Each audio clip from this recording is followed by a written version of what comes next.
ጤና ይስጥልኝ የኢትዮ ሞኒተር ተከታታዮች፣ ለዕለቱ የመረጥናቸው ዜናዎች እንደሚከተለው ተዘጋጅቷል። በቅድሚያ አርዕስተ ዜና እናሰማችኋለን።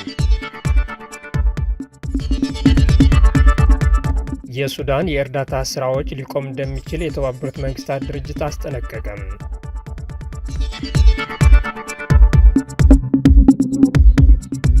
የግብፅ የውጭ ጉዳይ ሚኒስትር ወደ ፖርት ሱዳን በማቅናት የአልሲሲን መልእክት ለአልቡርሃን ማድረሳቸው ተገለጸ።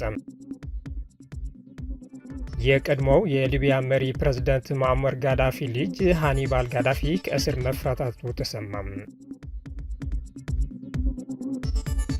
የእነዚህና ሌሎች መረጃዎች እናሰማችኋለን። አሁን ወደ ዝርዝር እናልፋለን።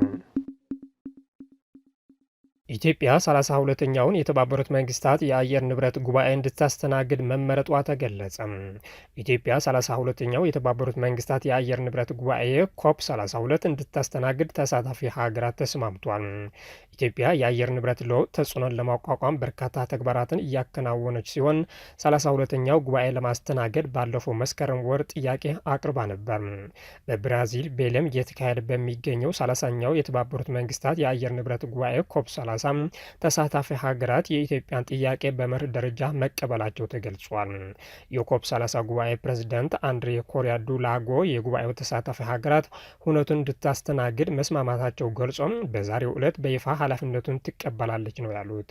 በሌላ በኩል በቀጣዩ ዓመት የሚካሄደውን 31ኛው ጉባኤ ለማስተናገድ ቱርክና አውስትራሊያ ጥያቄ ማቅረባቸው የተገለጸ ሲሆን እስካሁን ውሳኔ ላይ አልተደረሰም ሲል ሮይተርስ ዘግቧል። የሱዳን የእርዳታ ስራዎች ሊቆም እንደሚችል የተባበሩት መንግስታት ድርጅት አስጠነቀቀም።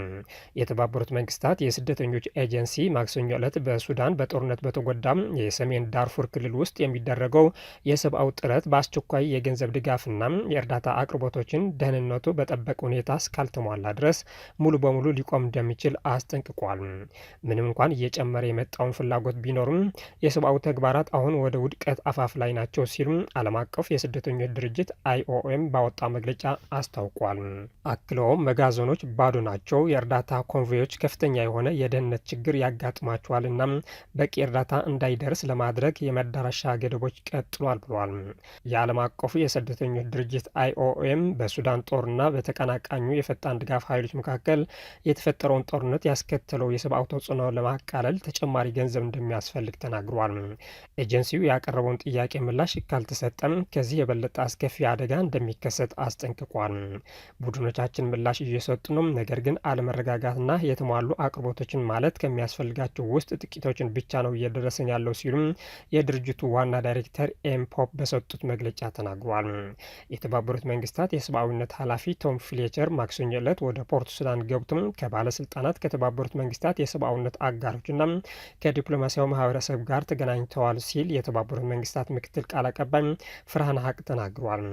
የአርኤስኤፍ የሰሜን ዳርፉር ዋና ከተማ ኤልፋሻርን በቅርቡ መያዙን ተከትሎ በመቶዎች የሚቆጠሩ ሰዎች ህይወት ቀጥፏል። እንዲሁም በ10 ሺዎች የሚቆጠሩ ሰዎች በኃይሉ የተፈጸመውን ጭካኔ እንዲሸሹ አስገድዷቸዋል ሲል የእርዳታ ቡድኖችና የተባበሩት መንግስታት ባለስልጣናት ተናግረዋል። የአይኦኤም ድርጅት ወደ 90 ሺህ የሚጠጉ ሰዎች ኤልፋሻርንና በዙሪያው ያሉ መንደሮች ለቀው ወጥተው ምግብ፣ ውሃ ወይም የህክምና እርዳታ በሌላቸው አደገኛ መንገዶች አደገኛ ጉዞ አድርጓል ብሏል። የተባበሩት መንግስታት የሰብአዊ ጉዳዮች ማስተባበሪያ ቢሮ የአርኤስኤፍን ቁጥጥር ተከትሎም በሰሜን ዳርፉር ያለው ሁኔታ ተለዋዋጭ መሆኑን አስጠንቅቋል። ትላልቅ ግጭቶች ቢቀንሱም አልፎ አልፎ የሚደረጉ ውጊያዎችና የድሮን እንቅስቃሴዎች ሲቀጥሉም ሲቪሎችን ለዝርፊያ፣ ለግዳጅ ምልመላና ለጾታ ተኮር ጥቃት አደጋ ላይ ይጥላሉ ሲል ሀቅ ተናግሯል። የግብፅ የውጭ ጉዳይ ሚኒስትር ወደ ፖርት ሱዳን በማቅናት የአልሲሲን መልእክት ለአልቡርሃን ማድረሳቸው ተገለጸ። በሱዳን ቀውስና በናይል ዙሪያም ተወያይቷል ተብሏል። የግብፅ የውጭ ጉዳይ ሚኒስትር ባድር አብድላቲ ትላንት ህዳር 2 ቀን 2018 ዓ.ም በፖርት ሱዳን ከፕሬዝደንት አልሲሲ የተላከ መልእክት ለሱዳን የሽግግር ሉዓላዊ ምክር ቤት ሊቀመንበር ጀነራል አብዱል ፈታህ አልቡርሃን ማድረሳቸው ተገልጿል። ሚኒስትሩ በፖርት ሱዳን ቆይታቸው ከአልቡርሃንና ከሱዳኑ አቻቸው ሞሁሊዲን ሳሊም ጋር መምከራቸውን ተጠቁሟል። በሱዳን ያለው ወቅታዊ ሁኔታና ከናይል ወንዝ ትብብር ጋር የተያያዙ ጉዳዮችን እንደተወያዩ ከግብፅ የመንግስት መረጃ አገልግሎት የተገኘው መረጃ ያሳያል። ፕሬዝደንት አብዱል ፈታህ አልሲሲ ለአልቡርሃን የተላከው መልእክት የካይሮን ከሱዳን ጎን መቆምና ለሱዳን አንድነት መረጋጋትና ሉዓላዊነት ያላትን ድጋፍ የሚያረጋግጥ ነው ተብሏል። የግብጽ የውጭ ጉዳይ ሚኒስቴር ባወጣ መግለጫ መሰረት ሁለቱ ወገኖች በሱዳን ስላሉት የቅርብ ጊዜ ለውጦች ተወያይቷል። እንዲሁም የሱዳንን ግዛት አንድነትና ብሔራዊ ተቋማትን የመጠበቅን አስፈላጊነት አጽንኦት ሰጥቷል።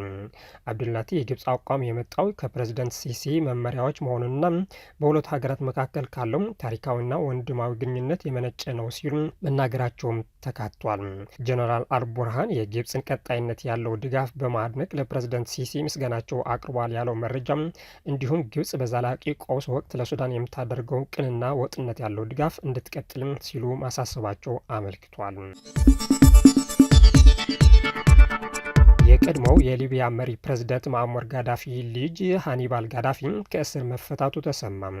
በሊባኖስ ለ10 ዓመታት በእስር ላይ የነበረው የቀድሞው የሊቢያ መሪ ፕሬዝዳንት ማዕመር ጋዳፊ ልጅ ሃኒባል ጋዳፊ ከእስር መፈታቱን ጠበቃው አስታውቋል። ሃኒባል ጋዳፊ ከእስር የተፈታው $900,000 የዋስትና ገንዘብ ክፍያ መሆኑም ታውቋል። የ49 ዓመቱ ሃኒባል ጋዳፊ በሊባኖስ ለእስራት የተዳረገው በአሁኑ ሰዓት የሊባኖስ ሺዓ ቡድን ሂዝቦላ አጋር የሆነው የአማል ንቅናቄ መስራት ሊባኖሳዊ የሺዓ ጸሐፊ ሙሳ ሳዳር በአውሮፓውያኑ አቆጣጠር በ1978 በሊቢያ መሰወራቸውን ተከትሎ መረጃ ደብቀሃል በሚል በቀረበባቸው ክስ ሲሆን ነገር ግን በእስራት ዘመናቸው ፍርድ ቤት እንዳልቀረው ቲአርቲ አፍሪካ ዘግቧል።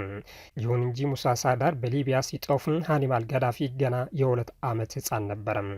ከ10 ዓመታት እስራት በኋላ ሃኒባል ጋዳፊ $900,000 የገንዘብ ዋስትና በትናንትናው ዕለት ከእስር የተፈታ ሲሆን ገንዘቡ ዛሬ ተከፍሏል። በመጨረሻም ሃኒባል ጋዳፊ ከእስር ተፈቷል። ለ10 ዓመታት የዘለቀው አስፈሪው የሃኒባል የእስር ቤት ቆይታ ዛሬ መቋጫውን አግኝቷል ብለዋል ጠበቃው ሎረን ባየን። ባለፈው ጥቅምት ወር ጉዳይን የያዙት ዳኛ ሃኒባል ጋዳፊን ከእስር ለመልቀቅ $11 ሚሊዮን የዋስትና ገንዘብ እንዲከፈል አዞ የነበረ ሲሆን ተከላካይ ጠበቆችን ባቀረቡት ይግባኝ ገንዘቡ ወደ $900,000 ዝቅ እንዲል መደረጉም የቲአርቲ ዘገባ ያመለክታል። የሊቢያን ፓስፖርት የያዘው ደንበኛቸውን ሃኒባል ጋዳፊ ምስጢራዊ መዳረሻ እንዲኖሩ ተደርጎም ከሊባኖስ እንዲወጣ መወሰኑ ጠበቃው ሎረን ባየር ገልጿል። በሶማሊያ የኢ-ቪዛ ስርዓት በተባበሩት አረብ ኤሚሬትስ የሚደገፉ የኮሎምቢያ ዜጎች የሱዳን ፈጣን ድጋፍ ኃይሎችን እንደሚደግፉ አጋለጠም። በሶማሊያ የኤሌክትሮኒክስ ቪዛ ስርዓት ላይ ከፍተኛ ጥሰት የቪዛ መመልከቻቸውን በይፋዊ የመንግስት መንገዶች የተከናወኑ ወታደራዊ ዕድሜ ያላቸው ወንዶች እንደሆኑም የተጠረጠሩ የኮሎምቢያ ፓስፖርቶችን የተቃኙ ምስሎችን አረጋግጧል። ስርዓቱ በሱዳን ውስጥ የፈጣን ድጋፍ ምልሻ ጃንጃዊን የሚደግፉ በተባበሩት አረብ ኤሚሬትስ በሚደገፉ ተግባራት ውስጥ የተሳተፉ ቅጥረኞችን እንቅስቃሴ ለማመቻቸት ጥቅም ላይ እንደዋለ የሚያሳዩ መረጃዎች እየጨመሩ መጥቷል። ከመካከለኛው ምስራቅ አይ ላሞንዴና ላሲቫ ቫሲያ የተገኙ ዘገባዎች እንደሚያሳዩት የተባበሩት አረብ ኤሚሬትስ የጦር መሳሪያዎችንና የውጭ ተዋጊዎችን ወደ ሱዳን ለማዛወር የሶማሊያን ግዛት እንደ ሎጂስቲክ ኮሪደር አድርጎ እየተጠቀመበት ነው። የኮሎምቢያ ቅጥረኞች በሶማሊያ በኩልና ወደ ሱዳን ግዛት ከመጓዛቸው በፊት በአቡ ዳቢ በሚገኙ የኤሚሬትስ ሰፈሮች ውስጥ ስልጠና እንደወሰዱ ተዘግበዋል። የሶማሊያ አየር ማረፊያ ምንጮች የኮሎምቢያ ወንዶች ቡድኖች በግል የባህር ሰላጤ በረራዎች እንደደረሱ አረጋግጧል። እናም በተለቀቀው የቪዛ ዳታቤዝ ውስጥ ያሉት መረጃዎች በሞቃዲሾ ኦፊሳላዊ ሲስተም በኩል የተካሄዱ የኮሎምቢያ መመልከቻዎች ባልተለመደ ሁኔታ ከፍተኛ ቁጥር እንዳላቸው ያሳያል ተብሏል። ይህ ወንጀል በቀጥታ የሶማሊያን የመንግስት ተቋማትን የሚመለከት ሲሆን ለእነዚህ ግለሰቦች ቪዛ በመንግስት ስርዓቶች በኩል እንደተሰጠው ወይም እንደተፈቀደ ያሳያል። ይህ ቀደም ሲል የሶማሊያ የመከላከያ ሚኒስትር አህመድ ሞአሊም ፊኪ በሀገሪቱ ውስጥ ስላለው የኮሎምቢያ እንቅስቃሴ ምንም አይነት እውቀት እንደሌላቸው ከተናገሩት ጋር ይቃረናል።